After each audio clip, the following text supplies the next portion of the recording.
Welcome back to the Crochet Crowd. So, my friends at yarnspirations.com. I've always had a stitch fascination for waves done in knit format because I've never been able to do it. I've always seen it on packages. It always looks amazing. And I'm like, how do they do it?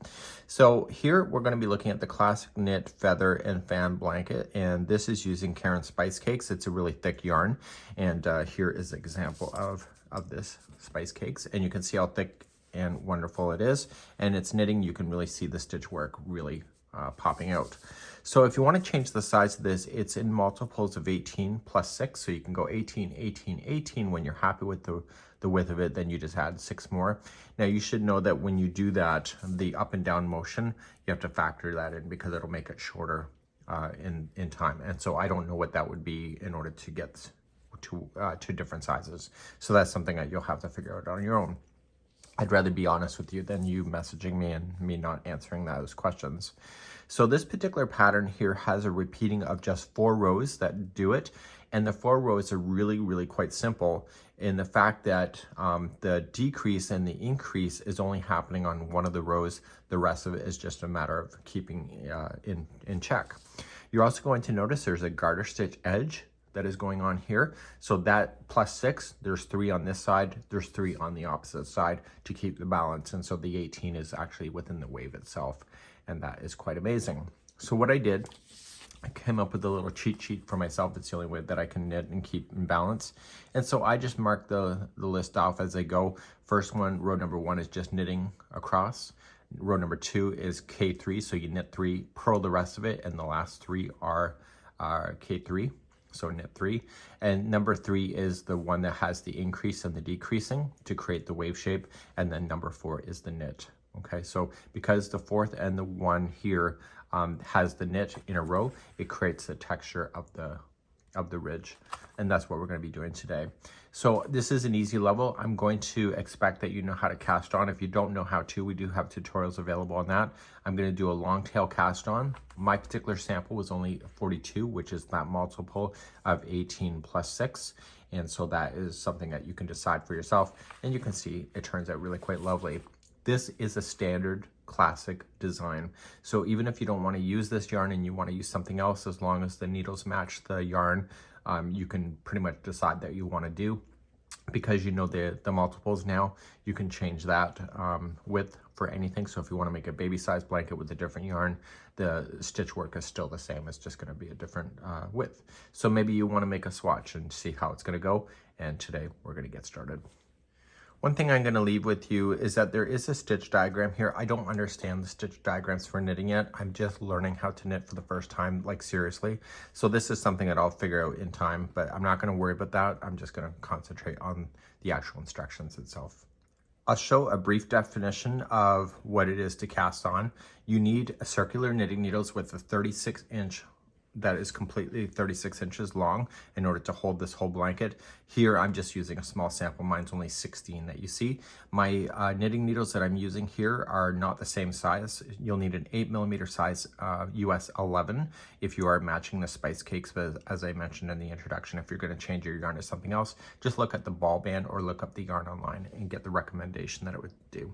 I'm going to do a long tail cast on using the 2 needles together, and so the tail of the yarn is going in this direction, the yarn ball is in this direction, and I'm going to create a slip knot to begin. So this is a cast on with the 2 needles, and we do have a tutorial available on it that's in slow motion. So you're going to put it around the 2 needles, and you're going to pull on it and tighten it up a little bit. With your fingers, like a pinching, like a crab, I want you can put your hand down and just scoop up underneath and go like this, and grab the 2 tails like this and keep it open. Okay. Once you have this done, the knitting needles need to go through the palm here, collect, and you're going to just twist your hand and wrap it around. I'll show a few times. And then you're going to flick the thumb over and release, and then tighten everything back up. Okay, so you go in like a crab, split and hold the palm of your hand. Make sure both needles are inside there, wrap and go around. I'll demonstrate 2 more times. So we're going to palm, wrap, and flick. Palm, wrap, and flick. Once you have enough of these in here, as you will have seen in the other tutorial if you wanted to see that, you're just going to pull out 1 needle and release, and then keep on going. The reason for it, see the extra space that it created? That's helpful for you not to have such tight beginnings of your knitting.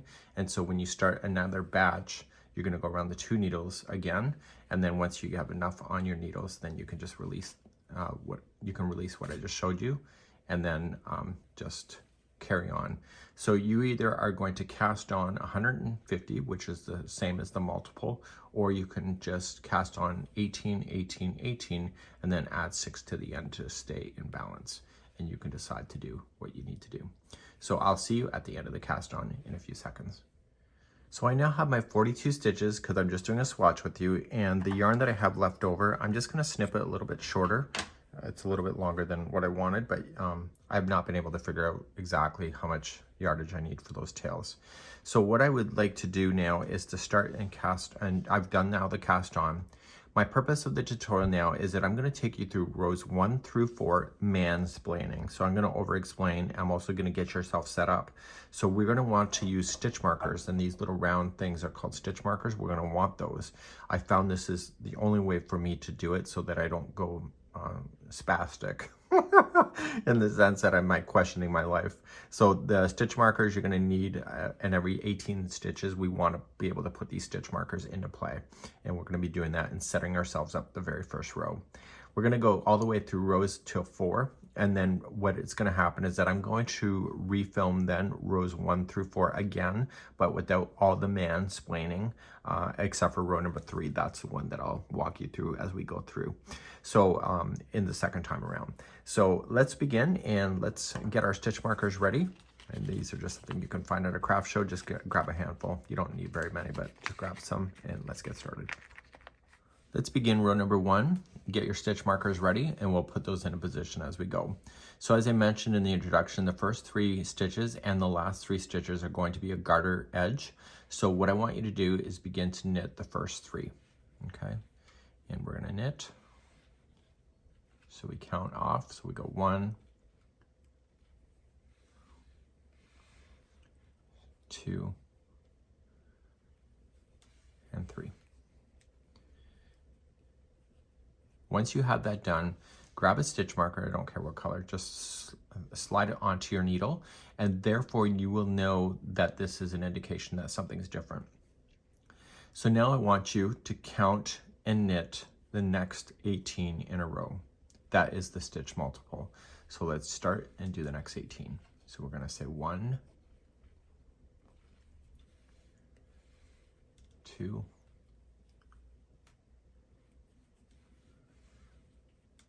3,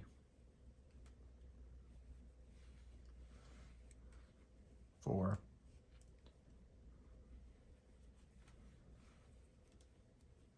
5, 6, 7, 8,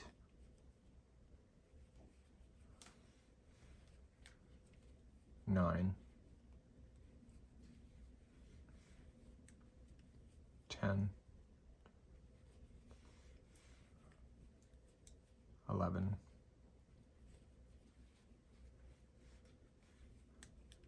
12, 13,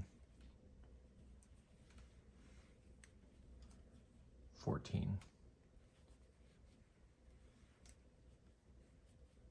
15,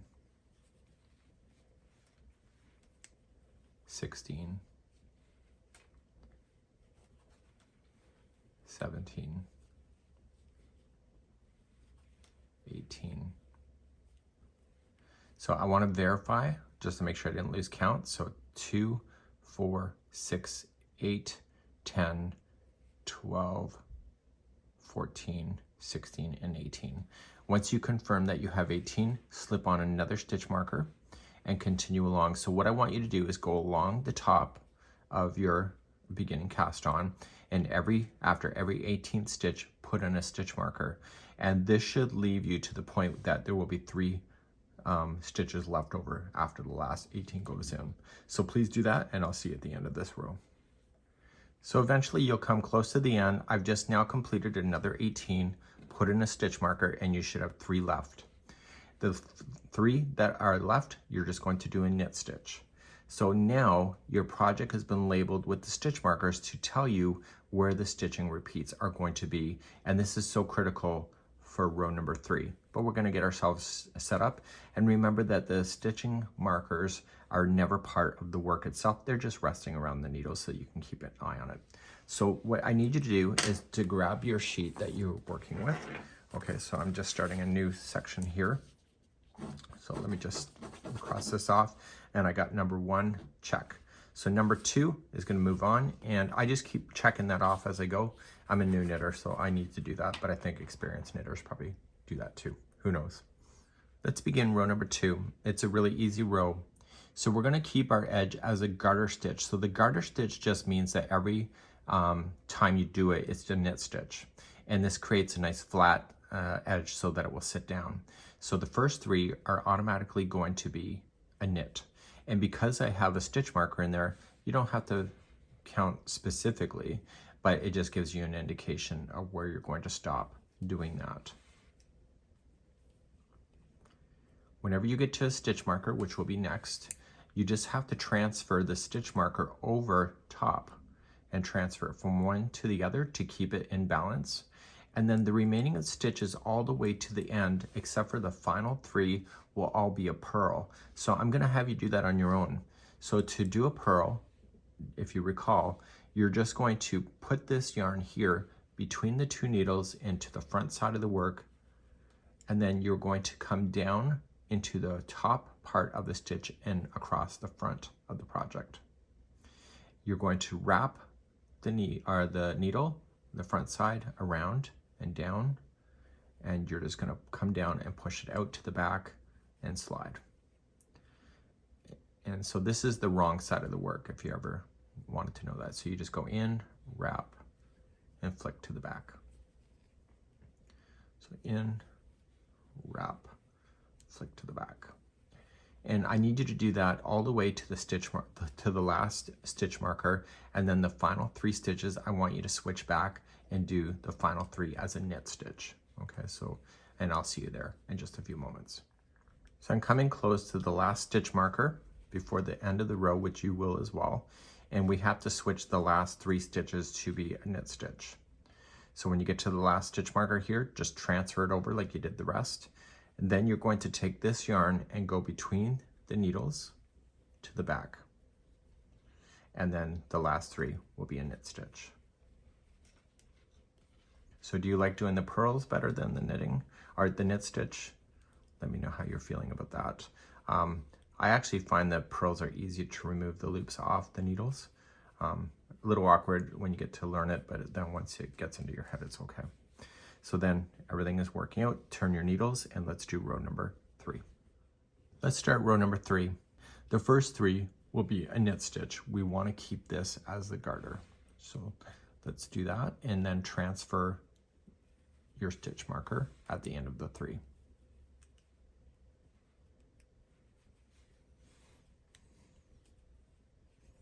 Okay, and then transfer, and let's do the wave. To begin to do the wave, we're going to do a K2 together, that's knit 2 together, and we're going to do that 3 times in a row. So the next 2, instead of just knitting into the 1, a knit stitch into the 1, you're going to grab and get both. So just use your needle and get both of the loops onto the same needle. It takes a bit of practice getting used to it. Okay, so they're both into the same. You're going to yarn over, so you're just going to wrap it and then through. So now the 2 stitches just became 1. And you're going to do that a total of 3 times. So let's do it again. So you got the next 2. It's not a race, so take your time, and then wrap. This whole row is a knit stitch concept, so you don't have to worry about purling at all. So that was the second time, and then the next two is going to be the third time that you do a knit two together.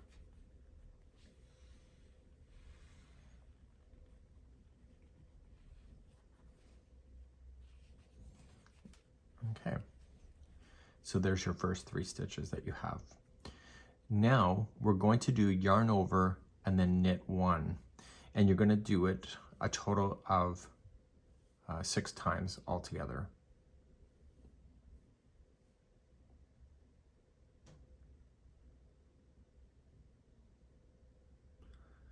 So now what we're going to do for 6 times in a row is that we are going to do a yarn over and knit 1. So let's count that out and do that a total of 6 times. So to yarn over, you are going to take this strand here through the front as if you're going to do a purl, but take it back to the back and then knit 1.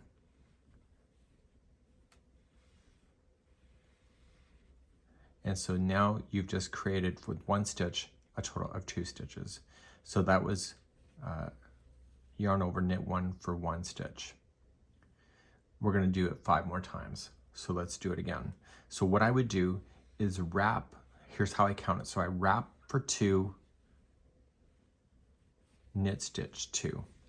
This is how I set it in my head. Then I do again, wrap for 3, knit stitch 3. Again, wrap for 4, knit stitch for 4.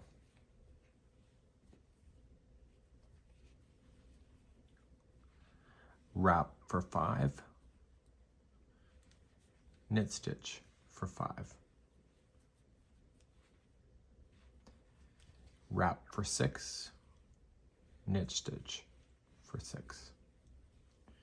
And so now that repeating is done. Okay, so we've got lots going on there. So now we want to do a K2 together 3 times in a row. So if you count the number of stitches left before the stitch marker, there should be a total of 6, because you're going to use the 2 for the first, 2 for the second, and 2 for the third. And then that whole stitch multiple of 18 is used up. So knit stitch the next 2 in a row, and there should only be 3 left before the stitch marker. So we have 1,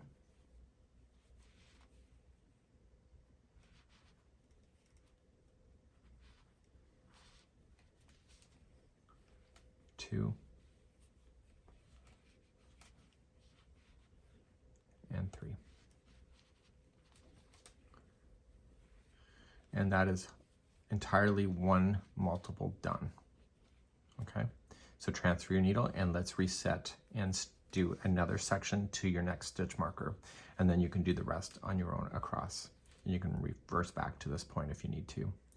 So to start another multiple, the first 6 stitches will be used up as a 2 together for knitting. So you're going to put the next 2 together, and that's going to be the first time. So 1. The next 2 together will be number 2.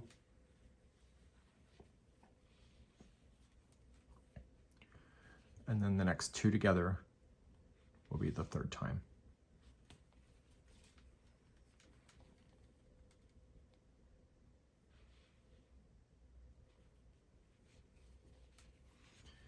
Then we have to do that yarning over section again with the knitting. So we have to do it a total of 6 times. So through the front, so wrap for 1, knit 1. Wrap for 2, knit 2.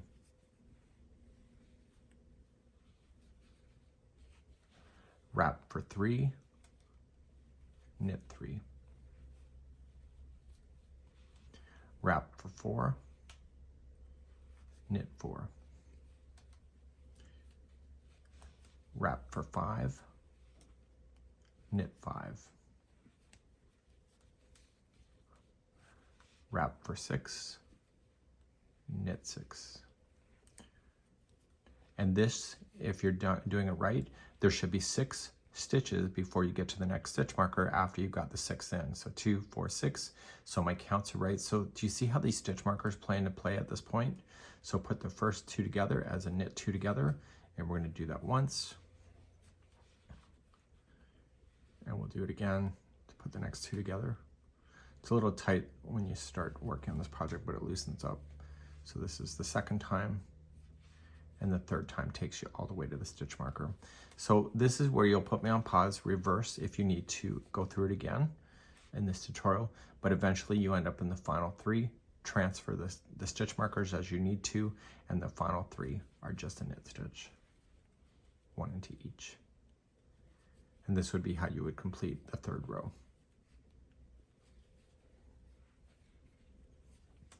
Okay, and then turn your work, and let's begin number 4. Let's begin number 4. Number 4 is just a knit pattern. Okay, so it's just knitting, and you don't have to worry about counting anything. So you're just going to straight knit all the way across, move your stitch markers when you need to. And so this row is really quite simple. You're going to notice that the wave formation will start appearing on your knitting needles the more you grow this thing out. So once you get the first 3 done, transfer and continue to knit stitch all the way across, transferring your stitch markers as you go, and I'll see you at the end of this row. This is row number 4. So I'm just finishing up the 4th one. So now we're going to turn our work, and we're going to begin another series without all the extra explanations. So let's begin row number 1. Row number 1, you are just going to do the knit stitch all the way across, transfer your stitch markers as you do it, and this is row number 1. I'll be right back in a second and be ready for row number 2 in a moment. Put me on pause now. Row number 2, you are going to knit stitch the first 3 and the last 3 in the row, and then everything else in between is going to be a purl stitch. So knit stitch the first 3 and last 3, and then transfer your stitch markers as you need to.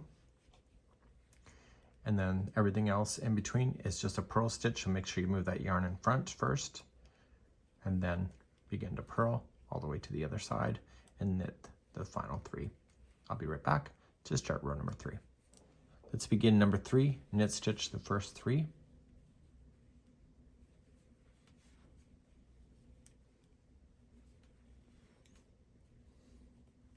And then transfer, and let's get ready for a stitch repeat.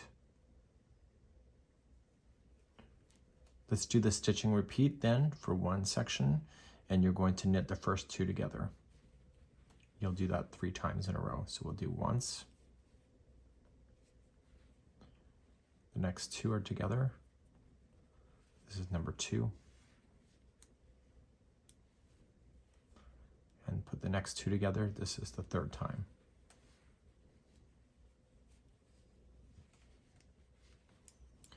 Now we're going to begin the 6 in a row. So wrap for 1, knit 1. Wrap for 2, knit 2. Wrap for 3, knit 3. Wrap for 4, knit 4. Wrap for 5, knit 5. Wrap for 6, knit 6. This should leave you 6 stitches before the stitch marker. So 2, 4, 6. So that's confirmed. And then you're going to put the next 2 together as a knit 2 together. And you'll do that 3 times in a row before you get to the stitch marker. So we'll do it once. Knit 2 together again. This is number 2. Knit 2 together. It's the 3rd time. Transfer your stitch marker and get ready to do it again. To do it again, you're going to put the first 2 together, and you're going to do that 3 times in a row. So once,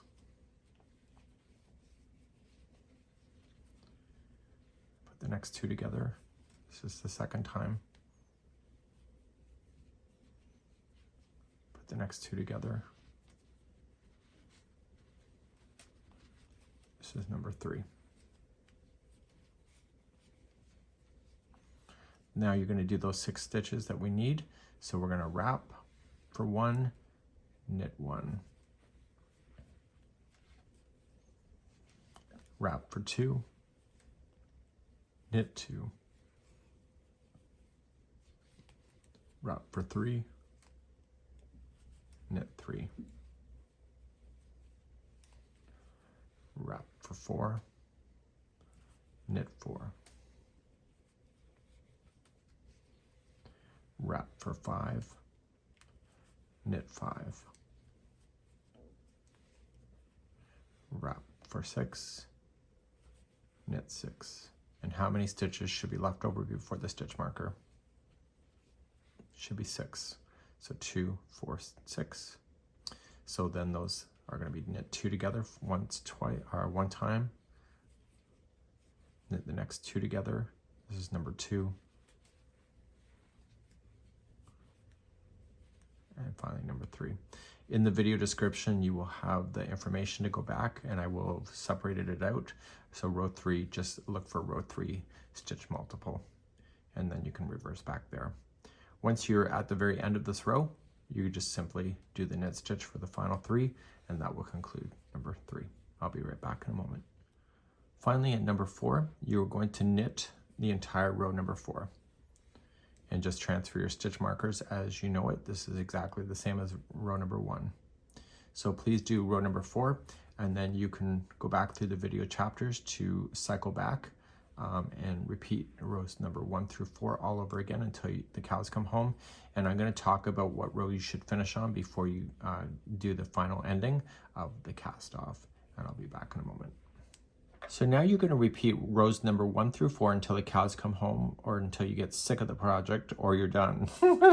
So once you're ready to fasten off, you need to repeat rows number 1 through 2 just one more time. So just do rows number 1 and 2, and then we're going to do the cast off in the knitwise. So right now I just finished row number 4. So off camera, I'm going to do rows number 1 and 2 on my own, and then I'm going to show you how to cast off when you're good and ready. When you're ready to finish, it's called casting off knitwise. And so we're going to cast off in a knitting formation. We're going to get rid of these stitch markers as we go. So you're going to start and knit the first one that you have. So knit and remove. You're going to do the next one and watch what we do. So you're going to knit and you're going to transfer over. So now you have 2 on this one. So see this tension here? This helps you preventing it from falling off the tip. And so you're going to take this needle and you're going to scoop up the first one. It takes a bit of practice. And then if you keep tension on the strand that's going to the yarn ball, you can pull on it so it doesn't want to pull off the needle. Okay, and transfer. So you'll do the next one. So you'll knit it first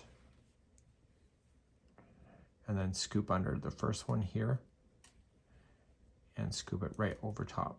It takes a bit of getting used to. Okay, and transfer. This is also called binding off. When you get to the stitch marker, let it fall off. Save it for another time. Knit and go in the first one. Sometimes I use my thumb and I push down to get more space, and then I come up over top and toss. One more time, and then you'll go across the row on your own. So just scoop and go. And so you're creating a nice finished edge, and I'll be right back in a moment. So eventually you'll come all the way across, you'll see your waving shape. You would have already seen the wave anyway, but because I'm such a small sample, that it takes a while to show that. So I want to use a little bit of a longer tail, and I'm on my last one, so I've already gone all the way to the last loop, and I want to feed that strand through the loop. You don't do it, you're going to unravel, and you are going to create some words that you probably were not capable of creating. Oh, who am I kidding? So we're going to do that. So I want you to favor the back of the project. You can clearly tell what is going to be the back and what's going to be the front on this thing. And so you can see the back is more neutral base, where the front has that texture. You're going to slap this through a tapestry needle. So any loose ends that you will have had, you want to put those through a tapestry needle to hide those in. The best way to hide in these loose ends is to split fibers. Just don't go between stitches, but when you slam in the needle, just make sure you kind of pull the plies apart as well. And you want to keep on going. Sorry about the barking. And you just want to come through. You want to go back through a second time, again splitting the plies, going through a slightly different path. Stay to the back of the project, so don't slam the needle through the front. I don't want to see it there. Okay, you don't want to see it there either, trust me. So you're going to go back through, and then finally third time is a charm, again another slightly different path, and you'll get used to doing this in time. Okay, and now once you get that done, you can just safely trim down your project.